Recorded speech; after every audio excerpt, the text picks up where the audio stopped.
Good morning, fellow heroes and mga kapunchers. This is your N Hero Nagato back again for another OPM video. My fellow heroes and mga kapunchers, for today's video, what we're going to talk about is, personally, I think one of the most overlooked areas of the game right now, which is Hero and Monster. If you want to get to know more about Hero and Monster, just kindly tune in, and please do not forget, mga kapunchers, don't forget to subscribe, ring the notification bell, like, comment, and share for more OPM related videos.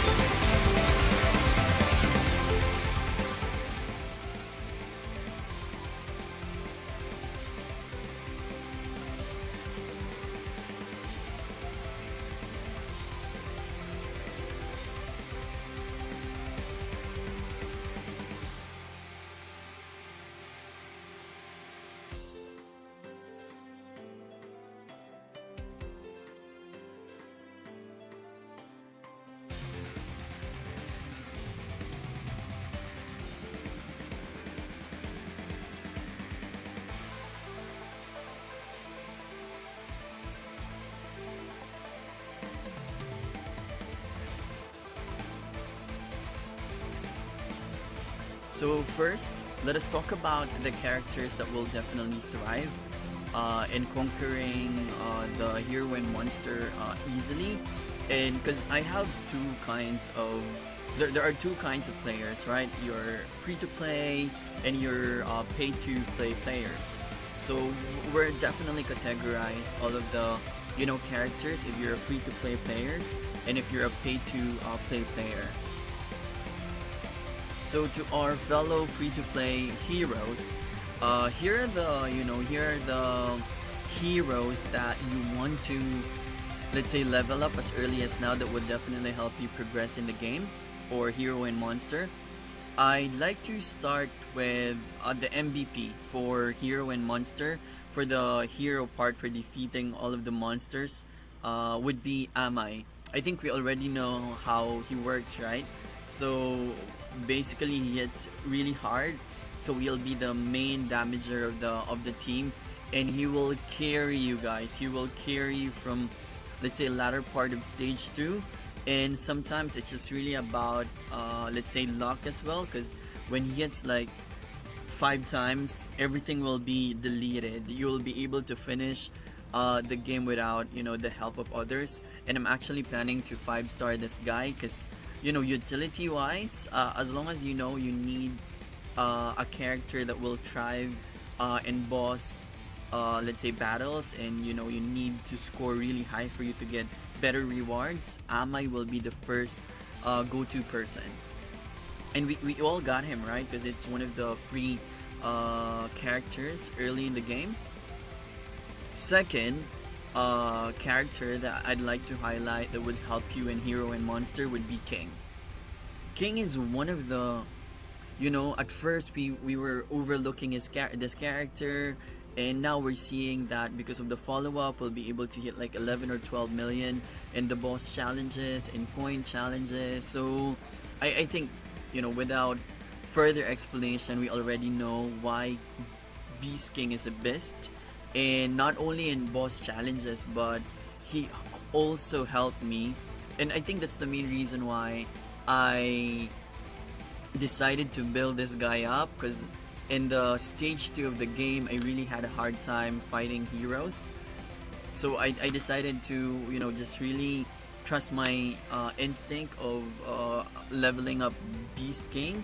And I'm already in 3rd cycle, and he keeps on helping me. So I would like to highly encourage everyone to to level up Beast King, and to share with you guys, even at the latter part of the game, let's say after 6 months or 7 months, he will still strive in other part of the game. So definitely worth investing for. And the second or the third character on my list is Konbu. So Konbu is actually an Esper unit, and Konbu is one of the highest ranked SR units in the game. As far as utility is concerned, you can use this guy in PvP, but for hero and monster, there will be stages wherein you need to like fight the first column first for you to be able to attack the main boss. In this guy right here, because of corrode, I've seen a lot of top players in China server who's still using this character right here. So well, to give you an overview, I'm actually starting to level this guy up. It's just really unfortunate that my main unit is an Esper unit, which is our wife right here. Once I've, you know, 5-star this lady right here, beautiful lady right here, I would start building up, you know, Konbu. And if you don't like, you know, like a really strong Esper unit, I would highly suggest to really 5-star this, you know, this character, because utility wise, you can use this character everywhere. Last in our list, fellow heroes, will be Stinger. It's actually my, you know, Stinger is actually, let's say, the one that got away. Considering that if I've just really noticed his, you know, in-game stats, which is really top tier in the SR community, I, you know, definitely would have leveled him up. Nevertheless, I would like to share this experience to you as early as now, that if you don't have a strong DPS for duelist, you know, definitely worth investing for, because utility wise, you'll be able to use him in hero and monster to be, you know, to be more specific.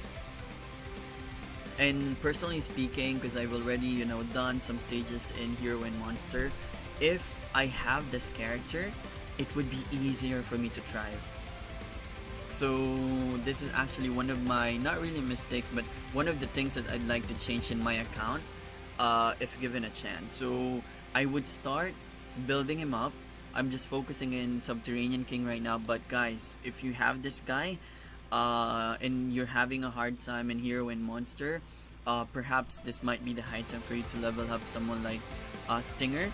And his role is a burst assassin, right?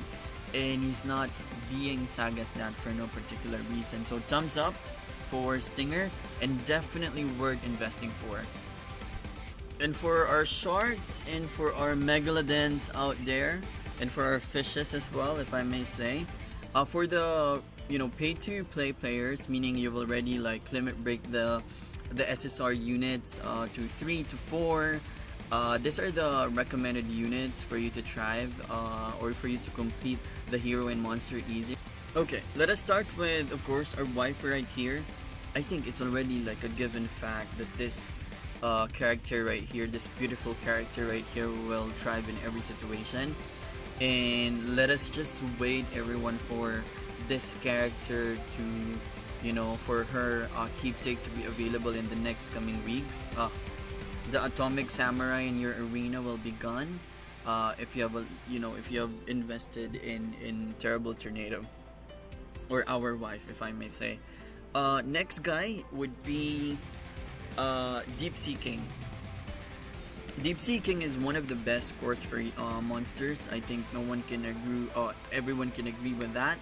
But for, you know, tough situation in hero and monster, his Reflect, along with another hero that I'm going to discuss next, will really help you in difficult situations, like life and death situations, wherein the HP of the boss will be, let's say, just 10,000 more, and because of his Reflect, you'll be able to defeat the boss. So it's really, you know, definitely worth investing for if you have dupes for him. And you can use it you can use his core in PvP as well, if you're fighting really, you know, big whales, or let's say characters like Golden Bull with Atomic Samurai in Hellish Blizzard, because again, he does a lot of Reflect in his, you know, in his skill. So definitely this guy will help you in hero and monster.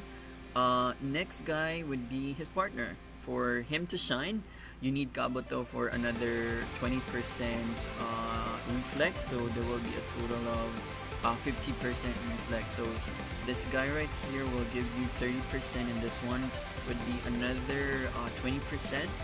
And for the gears, since we're already talking about Kabuto, if you're going to give him suits, there will be another, I think, 20% reflect. Yeah, 20% reflect. So whenever they hit Kabuto, there will be around 70% reflect, which is, a little bit crazy, or insane, if we're going to take a look at that kind of character in the next coming meta, in arena. Okay, the last guy in our list, if you have, where it is, of course, Atomic Samurai. So I'm now starting to build him up because I have a gut feel, guys. This is a gut feel of a hero that I will be able to pull him in the next coming days. So that's the reason why I'm building him up. But definitely, if you have him, it would be easier for you to thrive in the monster division because of his follow-up. And just kindly put Gangster so that the basic attack will be amplified. Because I think most of the time you will use Atomic Samurai not for his ultimate, not unless you have the Ultra Ultimate, right? 3-star keepsake, but because of his follow-up whenever the character is on a shatter state. So yeah, those are the characters that we need to build out as early as now, guys.